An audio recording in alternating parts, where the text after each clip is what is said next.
Hello everybody, welcome back to the channel. Graham here. So, another episode. Let's talk about, or let's recap what I was doing in the last episode. It was very much about having the biopsy, having the discussion with the cancer specialist, being introduced to my new go-to person, which is Macmillan support. Wonderful guys. I had two appointed go-to people who I could discuss any issues, any queries, any information I needed about what I was going through or about the prostate cancer itself. So, again, I keep on saying a big shout out to them, but they are superb at what they do, and it's very much appreciated. So listen, I was talking about the blockers, the testosterone blockers. To me, and it still is, a very intrusive treatment process. It suppresses your testosterone, and it has a whole heap of side effects, which they do tell you about, and there are support groups that you can go to. But myself, it was something I had to deal with, and it came on, or certain parts of the blockers, the side effects came on quite quickly for me. And bear in mind, I was on the tablets, which is a reduced dosage. Whole purpose was to stop the growth of the cancer.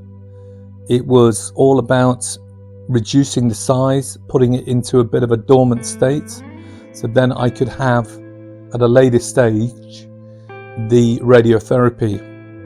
But the conversation when I sat down with the support team, or one of the support team, it was very much about what was going to happen to me once I was starting to take these testosterone blockers.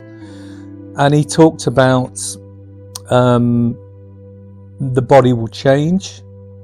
I will become, obviously quite chubby around the stomach area. I would start to grow breasts. I would have a lot of swelling in my legs, and so on and so forth. The whole thing is, and I'm somewhat avoiding one of the main side effects, and I don't want to be graphic or say it in a way that it, scares men. But one of the things, you do lose your sex drive, and obviously that affects your sex life, and there's certain other complications around that area that, if you don't use that muscle, it just shrinks and, becomes redundant to a point. All these things happen to you. It shouldn't scare you. It's part and parcel of you going through that treatment plan. That's an awful lot to absorb and to take in. And with my wife being there, and she supported me 100%, as all wives do.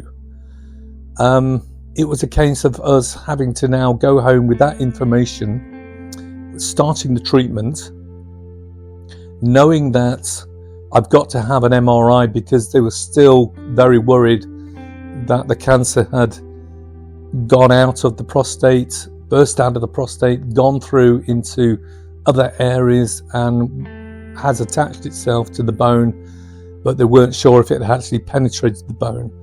So there was a whole host of things we had to go home and start to digest and come to terms with. It was official. I had, at that stage 3 cancer, or stage 3.5. So, after digesting what the cancer support team, the Macmillan support team, had told me, how did I feel? I think my mental health was in between. It was wanting to lean one way and it wanted to pull me back to, like, it's okay, we know what's happening and we're going to get through it. Excuse me. I think one of the main problems I had,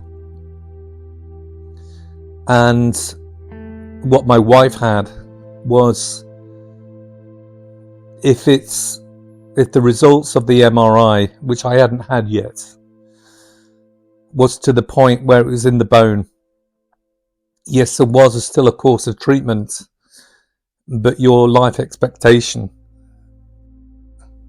had greatly reduced. But we couldn't. I tried, very, very hard, and said to my wife to distract herself from that. From that point of going, it's in the bone, and now we have to plan a different route. It was stay positive. It's going to be okay. It's not in the bone, and we're going to move forward as we planned. Now, that's all well and good. You can say those things, but hey, in reality, you secretly start to think the worst. The great old saying is, plan for the worst, hope for the best. When a scenario like that does come to the front, of course you're going to think the worst. But I had Morgan to think about, I had my wife to think about, I had Jacob to think about, and we had to keep on going through our routine day after day after day until we had the real hardcore information. And then we can move those steps and, decide what course of action. So put that to the side, put the MRI scan and is it in the bone or not? We had the reality of the information we was given to us, and that was about the testosterone blockers. And me coping mentally, mental health, again, it keeps on creeping back into, I'm going to change, I'm not the person I used to be, and I'm going to, become just a shell of what I was before. And that's the honest truth. Now let's tell you a few facts. Based on, the statistics of what is given and what is now on TV, and it's all around there, and still men feel quite ashamed of being labelled with prostate cancer. The Prostate Cancer UK, in 2017 and 2019, 33 men die of prostate cancer each day. 12,000 just in England. 12,000 men are diagnosed with prostate cancer. That's a staggering figure. I think it's one of the leading deaths behind lung cancer in America. Why aren't men able to talk about these things? Because it is such a taboo subject. Because what it robs you of your identity, your masculinity. That's what it takes away from you. It's great that we have a diagnosis, a treatment plan, and a prognosis, which ultimately, you get through out on the other side, as long as you catch it early.